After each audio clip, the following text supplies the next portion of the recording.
আইন শৃঙ্খলা রক্ষা করা যাদের কাজ, তারাই আজ নিজেদের জীবন বাঁচাতে দৌড়াচ্ছে।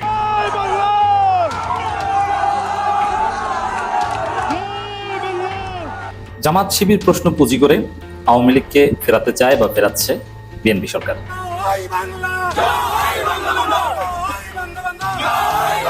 তবে কি সত্যি দেশে ফিরছেন শেখ হাসিনা?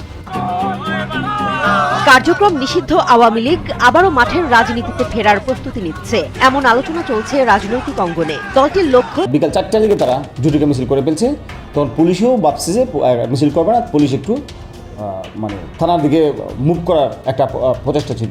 শেখ হাসিনা এমন একটা আওয়ামী লীগের নেতা কর্মীদের মধ্যে আবহ তৈরি করছে যে শেখ হাসিনা আর আওয়ামী লীগ এক এবং অভিন্ন।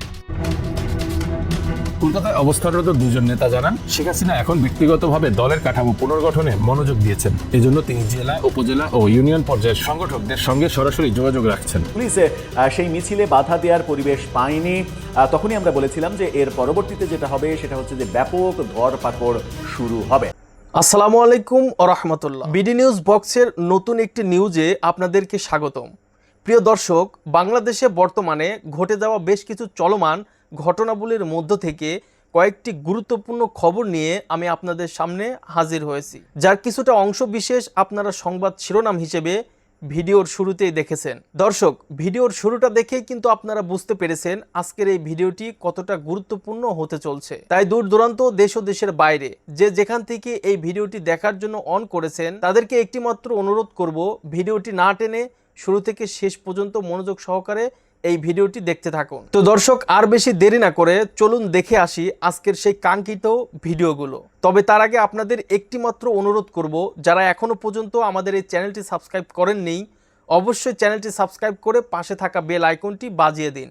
আর যারা অলরেডি ইতিমধ্যে সাবস্ক্রাইব করে রেখেছেন তাদেরকে অসংখ্য ধন্যবাদ এবং আমাদের পক্ষ থেকে অভিনন্দন জানাচ্ছি। তো চলুন দর্শক, ভিডিওতে একটা লাইক দিয়ে ধারাবাহিকভাবে সবগুলো ভিডিওর আলোচনা পর্যায়ক্রমে আমরা এবারে দেখে আসি। দর্শক, 2024-এর 5 আগস্ট আওয়ামী লীগ সরকার পতনের পরে সব থেকে বড় শোডাউনটা তারা দুদিন আগে নোয়াখালীতে করেছে। এই কথাটা আগের একটা ভিডিওতেও বলেছি যে এটা 24-এর পতনের পরে সব থেকে বড় শোডাউন। যদিও তার আগে ব্রাহ্মণবাড়িয়ার শোডাউন, চট্টগ্রামের শোডাউন এগুলো চাঞ্চল্যের সৃষ্টি করেছে, কিন্তু লোকসংখ্যার দিক থেকে সব থেকে বড় শোডাউনটা নোয়াখালীতে হয়েছে। নোয়াখালীতে এই শোডাউনটা ব্যাপক চাঞ্চল্যের সৃষ্টি করেছে।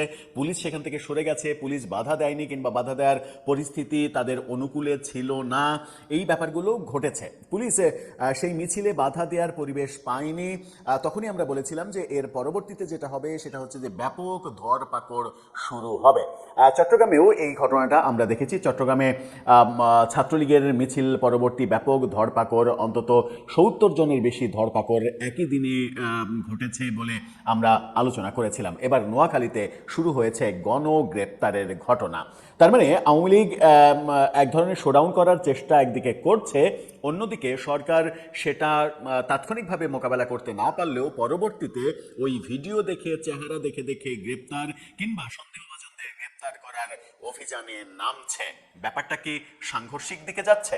কি ঘটলো নোয়াখালীতে? দর্শক, বলছিলাম নোয়াখালীতে আওয়ামী লীগের ব্যাপক শোডাউন, ছাত্রলীগের ব্যাপক শোডাউন। সে শোডাউনের পরে এবার পুলিশ শুরু করেছে গ্রেপ্তার অভিযান। পুলিশের স্থানীয় ওসি ওই শোডাউনের পরে দাবি করেছিলেন যে পরিস্থিতি আমাদের অনুকূলে না থাকায় আমরা বাধা দিতে পারিনি, পুলিশ সেখান থেকে সরে আসতে বাধ্য হয়, এটা বলেননি, সরে আসে বলেছেন। তার মানে তখনই ভাবা হচ্ছিল যে এই ঘটনার পরিপ্রেক্ষিতে ওই সংশ্লিষ্ট থানার এবং থানার বড় কর্তাকে বড় ধরনের ধমক খেতে হবে এবং সেই ধমকটা খাওয়ার পরেই সম্ভবত এই গ্রেপ্তার অভিযান শুরু হয়েছে।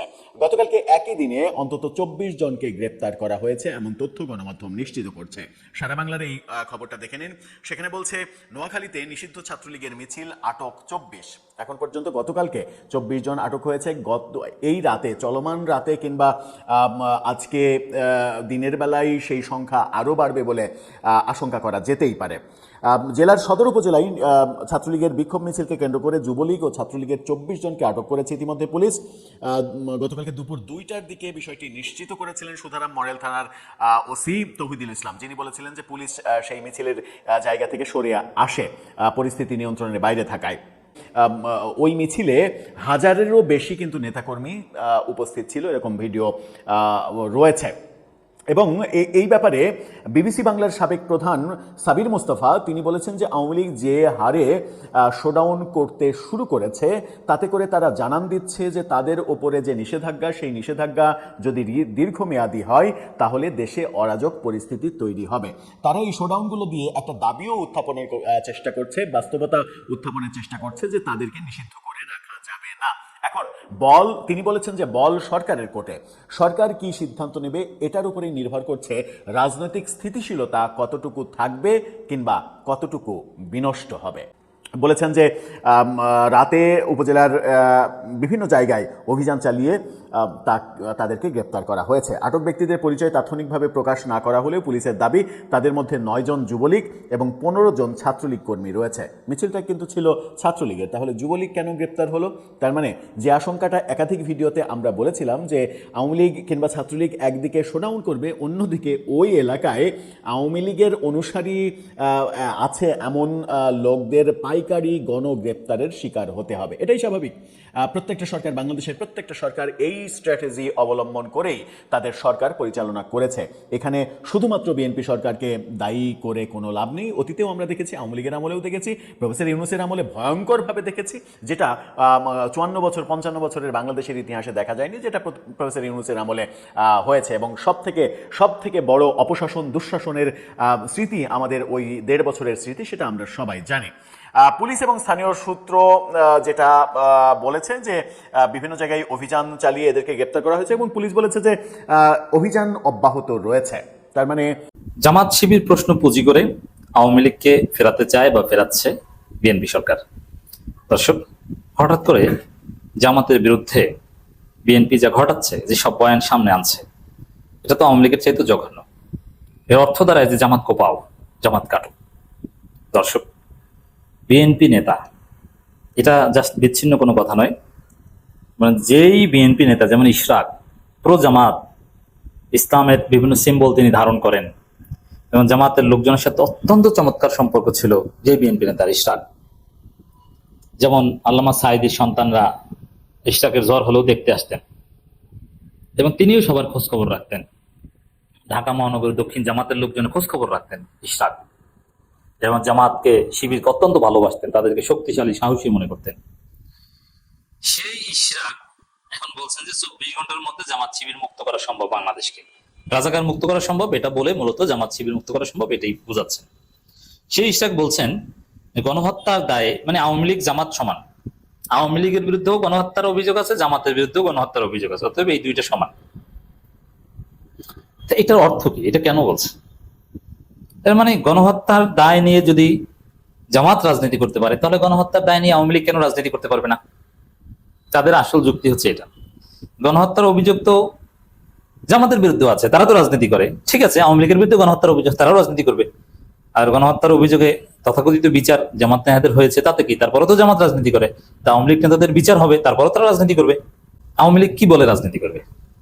আওয়ামী লীগ বলবে দেশটায় রাজাকারে ভরে গেছে, আর বিএনপি সেই বয়ানকে বৈধতা দিচ্ছে যে রাজাকাররা রাজনীতি করতে পারলে মুক্তিযোদ্ধার নাতিপুতিরা রাজনীতি করতে পারবে না। হ্যাঁ, রাজাকার সাইজ করার জন্য আমাদের দরকার। আর বিএনপি নখ টাকাবে যে জামাত আওয়ামী লীগ মারামারি করুক, আমরা 31 সালে 37 সালে ক্ষমতায় আসি, বারবার 41 সালেও আমরা ক্ষমতায় আসবো, আমাদেরকে আর কে থাকে। যদিও এইভাবে যারা চিন্তা করেছে তারা কেউ টিকতে পারে।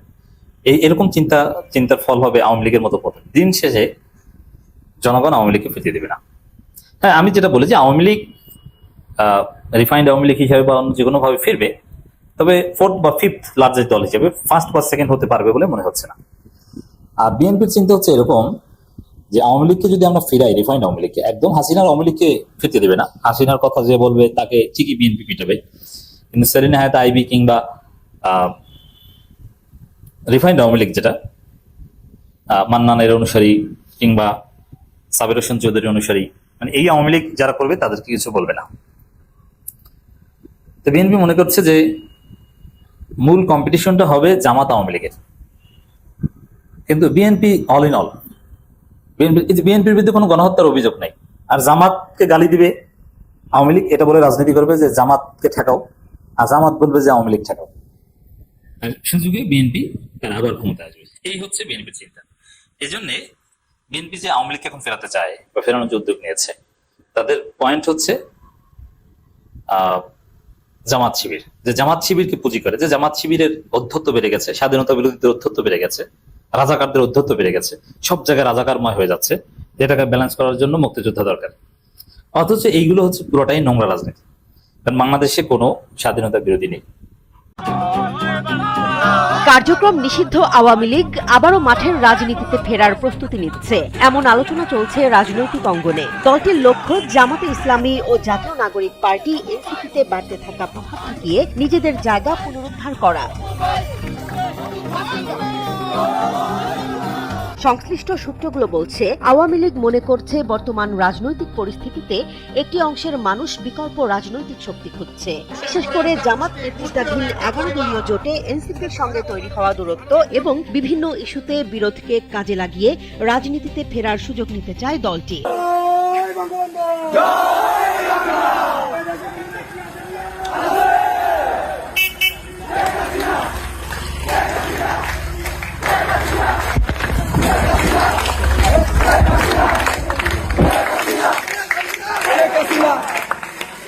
এরই মধ্যে তৃণমূলের নেতাকর্মীদের সংগঠিত হওয়ার বার্তা দেয়া হচ্ছে বলে জানা গেছে। বিভিন্ন এলাকায় ঝটিকা মিছিলের মাধ্যমে নিজেদের উপস্থিতি জানান দেওয়ার চেষ্টা করছে আওয়ামী লীগ ও নিষিদ্ধ ছাত্র সংগঠনের নেতাকর্মীরা। তবে এসব কর্মসূচিতে আইনশৃঙ্খলা বাহিনীর প্রতিক্রিয়া এবং সরকারের অবস্থানের ওপর নির্ভর করবে দলটির পরবর্তী কৌশল। তবে আওয়ামী লীগের সামনে সবচেয়ে বড় চ্যালেঞ্জ হয়ে দাঁড়িয়েছে জামাত ও এনসিপির অবস্থান। রাজনৈতিক বিশ্লেষকদের মতে, শুধু পুরনো নেতৃত্ব বা আগের কাঠামো নিয়ে আওয়ামী লীগের ফিরে আসা কঠিন। তাদের মতে, রাজনীতিতে ফিরতে হলে দলকে নেতৃত্ব, সংগঠন ও ভাবমূর্তিতে বড় ধরনের পরিবর্তনের বিষয়টি বিবেচনা করতে হবে। আমরা সমস্ত রাজনৈতিক দলগুলোকে অন্যদিকে বিএনপির বক্তব্য নিয়েও তৈরি হয়েছে নতুন আলোচনা। বিএনপি মহাসচিব মির্জা ফখরুল ইসলাম আলমগীর সব রাজনৈতিক দলকে কর্মকাণ্ডের সুযোগ দেওয়ার কথা বললেও তিনি আওয়ামী লীগের নাম উল্লেখ করেননি। এ নিয়েই প্রশ্ন উঠেছে, সব দলের তালিকায় কি আওয়ামী লীগ রয়েছে? দুটি দলই জানিয়েছে, জুলাই গণহত্যার বিচার শেষ না হওয়া পর্যন্ত আওয়ামী লীগের রাজনীতিতে ফেরার সুযোগ নেই। তারা বলছে, আওয়ামী লীগ মাঠে নামার চেষ্টা করলে প্রতিরোধ করা হবে। 6 ঋতুর দেশ তো, ঋতুও বদলায়, ভোটও বদলায়, আমার কিছু করার নেই। সব মিলিয়ে বাংলাদেশের রাজনীতিতে এখন নতুন হিসেব নিকেশ। আওয়ামী লীগ কি সত্যিই মাঠে ফিরতে পারবে, নাকি জামাত এনসিপির প্রতিরোধে সেই চেষ্টা থেমে যাবে, সেদিকেই নজর রাজনৈতিক মহলের।